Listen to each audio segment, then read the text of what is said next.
The remote start operating range is approximately 200 feet from the vehicle. For remote start to function, the car must be in park with the ignition off and all doors must be closed and locked.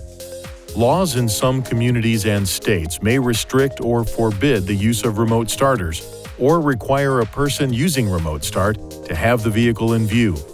Check local regulations for any requirements. To start the vehicle remotely, press the lock button on the key fob. Then, within 5 seconds, press and hold the engine start button for at least 2 seconds. The engine will start, the parking lights will turn on, and the automatic heater and air conditioning system will begin heating or cooling the vehicle depending on the outside temperature, the in-car temperature, and the last user mode. During this period, the heater and air conditioning display and buttons will not operate until the ignition switch is turned on. The engine will run for 20 minutes and then turn off. Press the engine start button on the key fob at any time until the parking lights turn off to cancel the remote engine start.